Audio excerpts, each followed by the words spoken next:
Salut, le fameux salut. Alors aujourd'hui, une petite vidéo que je qualifierais de sensibilisation, je te dirais, ou même de prévention par rapport à l'immigration ici, plus particulièrement au Québec. Tu vois, le gouvernement du Québec a mis à jour ce qu'ils appellent l'outil comparatif québécois des diplômes étrangers.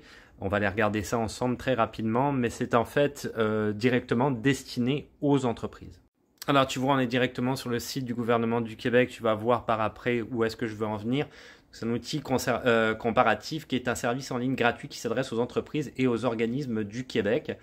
Donc l'outil comparatif permet à ses utilisateurs de rechercher de façon autonome un diplôme québécois comparable à partir d'un diplôme étranger. Tu vas avoir une liste en fait de diplômes comme ça qui sont répertoriés. Ça va donner une meilleure idée, si tu veux, un chef d'entreprise qui chercherait effectivement des travailleurs étrangers, d'essayer de comprendre à quoi correspond le diplôme en question.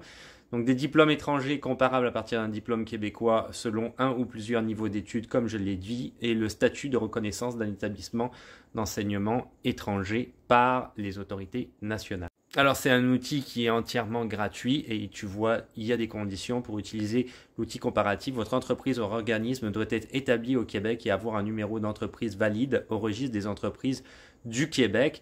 Et il faut qu'il soit effectivement aussi enregistré auprès du MIFI. Il y a des pages comme ça qui sont plus particulièrement dédiées à l'immigration au niveau des entreprises. Il faut qu'il soit inscrit là-dessus quelque part comme employeur qui cherche, si tu veux, des travailleurs, effectivement. Alors ici vient, si tu veux, la prévention, voire même la sensibilisation à ce sujet-là. On est sur ma page Instagram ici en arrière de moi. Si tu veux, c'est que effectivement, ils aident, si tu veux, les entreprises à les recruter à l'étranger. Mais attention, pour les travailleurs étrangers, tu vas avoir énormément de bâtons dans les roues, voire même la résidence permanente, si on parle plus particulièrement de ça, et plus spécifiquement du Québec, va être impossible à obtenir.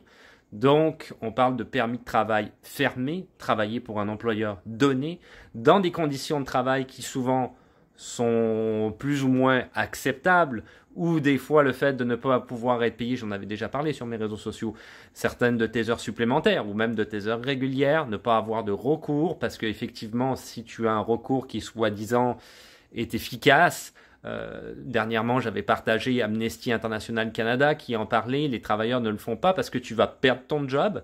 Et finalement, IRCC ou le MIFI va te mettre dehors le temps que ton recours soi-disant judiciaire efficace aboutisse. Donc, c'est pas constructif pour toi en tant que travailleur. Donc, j'avais fait plusieurs vidéos dernièrement à ce sujet au niveau du Québec comme du Canada. Tu vois, immigrer au Québec ou pas par rapport à ce fameux PSTQ, j'en ai parlé dernièrement, qui est encore fermé finalement. Il n'est réouvert que pour certaines personnes, une certaine catégorie minime de personnes déjà au Québec.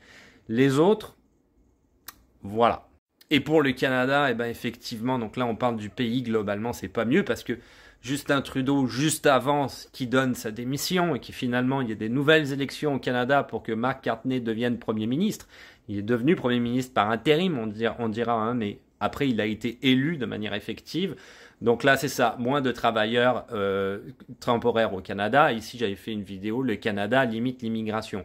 Parce que M. Trudeau avait décidé que les permis de travail fermés allaient être à l'heure actuelle limités à une durée de 1 an ou 2 ans maximum, avec des difficultés, grandes difficultés à le renouveler, et aussi limiter le nombre de travailleurs par entreprise à 10% ou 20%, tout dépendant s'il y a une dérogation, de travailleurs étrangers par entreprise. À savoir que le Québec avait une grosse dérogation à ce niveau-là, qu'ils avaient demandé, je sais plus, un peu avant, pendant la Covid, donc vers 2020, quelque chose comme ça, je me souviens plus exactement. Les entreprises fonctionnaient à 80% de travailleurs étrangers temporaires.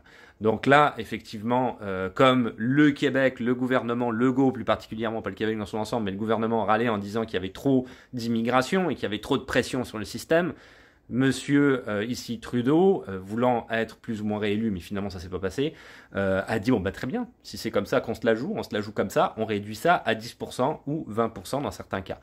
Du coup, il y a beaucoup de travailleurs étrangers temporaires, surtout au Québec, qui ne peuvent pas avoir de renouvellement de permis de travail et qui n'ont pas accès à la résidence permanente parce que ça rejoint ce que j'ai dit tout à l'heure, le PSTQ est fermé. Donc attention au piège. Parce qu'effectivement, ils mettent cet outil comparatif-là, si tu veux, pour les entreprises.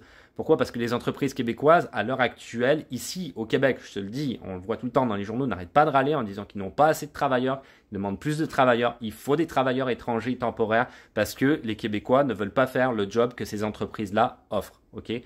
Et voilà la réponse du Québec. Mais en fait, le Québec, qu'est-ce qu'il vise? C'est d'avoir des travailleurs étrangers temporaires pour 1 an ou 2.